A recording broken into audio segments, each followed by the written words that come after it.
This gets me way more excited about Metroid Prime 4. This makes it my most anticipated game after my other most anticipated Switch game, which got a new trailer as well. So good morning, Mario, and good morning, Switch fans. Pulling out the Star Wars mugs because I've been so into Star Wars Unlimited lately. The tea is piping hot and perfect today, and so is the Nintendo Switch news. So what's going on, everybody? It's Zach from SwitchForce. Let me know in the comments down below what you think about all we're about to talk about. Grab some popcorn because it's about to get spicy. I'm going to kick it off with an interesting new unveiling for Nintendo Switch, which is the Persona 3 mobile game coming to Nintendo Switch. This is Persona 3 Aegis, the first mission coming back after 17 years being away. It was initially released in 2006 on phones and now is coming to Switch and PC, which is madness. We're getting more Persona on Switch, although this is only going to release in Japan on Nintendo Switch, so you will need to know Japanese, and you will need a Japanese eShop account, but just cool to see a game that was thought to be forgotten brought back, especially with all of our conversations lately about like how games go away and we don't have a lot of support from Nintendo bringing them back. Like, hey, good on Gmode, the publisher, bringing this back to Nintendo Switch and PC. They're expecting some sort of English fan translation for PC, but probably not for Switch. Nonetheless, small little news, but thought it was cool. In bigger news, but weirder news, Super Nintendo World in Japan is delaying the opening of Donkey Kong Land until this holiday season. They've moved it from spring 2024 last minute to late 2024. And the DK country fan in me hopes and wonders if maybe they're coinciding with the launch of a game. But let's not get too crazy into the rumors. Let's get more into the facts. This does not have to tie into a game whatsoever. It just means that the theme park has been delayed. I don't think that they would delay a major theme park opening for a game, specifically because Super Nintendo World is already very successful. Theme parks are already very successful. It's not like they're saving the opening of the entire, like the whole land, the whole world. They're just saving the Donkey Kong Land expansion. So probably not tied to a game, but one can wonder because we did have some like hope hypothesis of a Donkey Kong game launching this fall. Nonetheless, I can't afford to go to Japan, so it's not like I get to experience it anyways, but if any of you were planning on going, it's not opening until later this year. Now, let's talk about my first most anticipated Switch game. Paper Mario got another new trailer, and it looks so darn good. I think that, this is absolutely the Switch game of the first half. I think it could be the Switch game of the year if we don't get one other Switch game, and I'll talk about that next, because that's now my other most anticipated Switch game. But this new Paper Mario trailer shows off great gameplay and more variety and more just pop. I feel like the graphics pop so well with the brighter colors and the cleaner art style. I love it so much. I can't wait for those previews to drop next week on Thursday so that we can find out what other features and what other modifications have they made to this version of Paper Mario and the Thousand Year Door. But it's growing very close. It's about a month away now. I'm so excited to play it. I wish I was included in the review process. I never am with Nintendo, in case you wondered. They don't really work with YouTubers at all anymore. And friends, I think it's safe to say that rat kissing Mario is the most romantic moment of 2024 so far. Round of applause for that acting. Dude, Mario was so shocked, so smitten. That rat, so affectionate. But I'm so excited for Metroid Prime 4 after today's findings, because Metroid Prime 4 is like that holy grail game, right? It's been wondered and wanted for years. It's been wondered and wanted for the entirety of the Switch lifecycle because Nintendo silly announced it the first year of Switch at E3 and then haven't seen it since. But it really does seem like this is the year where at the very least we're going to see it and possibly play it if you believe some of the leaks that have come out. But this is much more than a leak. This is more concrete because this is a job listing indicating that this game is going to be 60 FPS. 60 FPS. Ever since I played Prince of Persia: The Lost Crown, let me take you back.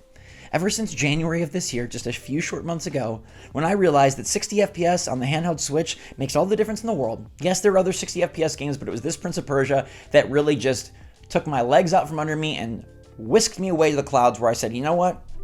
I want all my Switch games to be 60 FPS. 60 FPS is not something that other consoles really get wide-eyed for, but we do on the Switch because oftentimes we don't get games at that frame rate. But this job listing indicates that Retro is working on Metroid Prime 4 at 60 FPS, and to me, that takes the game even further. We've already heard some weird rumors that this game is going to be very big with a huge map and a huge world. We've heard that it's going to be very technically impressive, especially after seeing what they did with Metroid Prime 1 Remastered. That's just a remaster. This is a new game. Holy crap. But knowing that this is going to be 60 FPS just sends it over the edge for me. I could not believe how well Metroid Prime 1 held up in 2023, and I will be floored if Metroid Prime 4 doesn't feel even better and more evolved when it drops hopefully later this year. So what this is it comes from a job listing uncovered by Dr. 81, king of the job listing findings. Over on LinkedIn, he found a Retro Studio employee who posted that their job, one of their responsibilities, was to optimize content to help projects maintain 60 hertz on Nintendo hardware.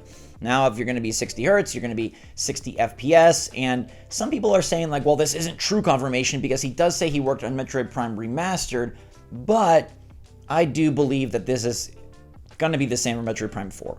It would be really, really bad if it was 30 FPS. What would be even worse, though, is if it was 30 FPS on Switch and 60 FPS on Nintendo Switch 2. So let's entertain that for a second. I'm very excited about the idea of 60 FPS Metroid Prime 4 on Switch 1.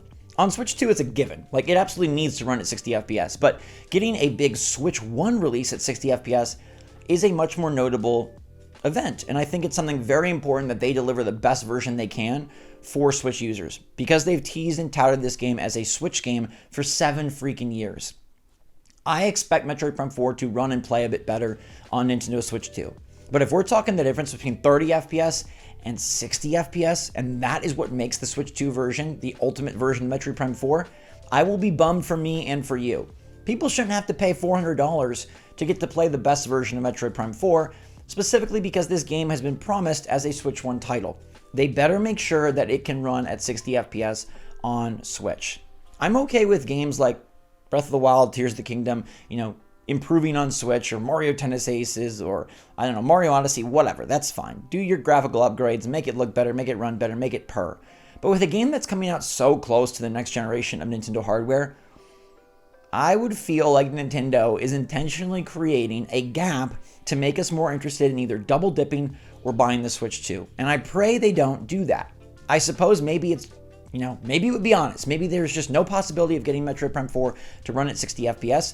But after this job listing post that they do work to optimize content to maintain 60 hertz on Nintendo hardware, note they say Nintendo hardware, but I believe this will be 60 FPS on Switch, and I believe it will just look better on Switch 2. But a 60 FPS Metroid Prime 4 on Nintendo Switch this year, what's going to beat it?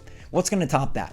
That sounds like a freaking perfect game to end out and close the Switch era. And even though I'm very excited for Paper Mario and the Thousand Year Door, and it's very hard to battle these games against each other, the fact that Paper Mario is a remake, remaster, and the fact that Metroid Prime 4 is brand new, also with the fact that we've been waiting for Metroid Prime 4 forever to even see it, but then to play it at 60 FPS, like that gets the hair standing goosebump style on my arms, and that gets me super excited because we need a big Nintendo Switch game to be hyped about. We need a big, tall, talented, amazing, gorgeous looking, performing Switch game to get hyped for. We've been waiting far too long. We've been waiting since the September Direct for a Nintendo first party announcement, and we have some cool games, but none of them are showpieces.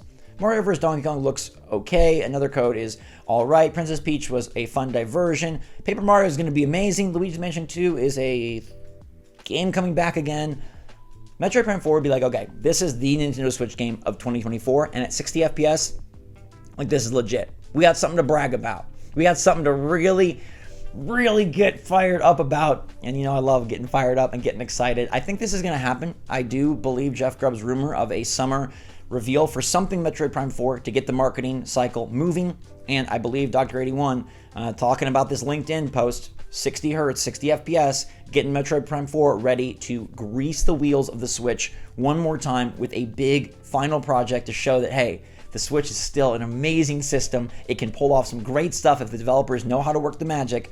And please, dear Furukawa, do not leave a 30 frames gap between the Switch 1 and Switch 2 version, or we are going to have a bone to pick. But let me know if you're even more excited for Metroid Prime 4 now in the comments down below. And let me know if you're still pumped for Paper Mario, because that new trailer is the best one yet. So thanks so much for watching, everybody. Stay safe, stay healthy, stay happy, stay positive out there. And until next time, love you lots. SwitchForce out.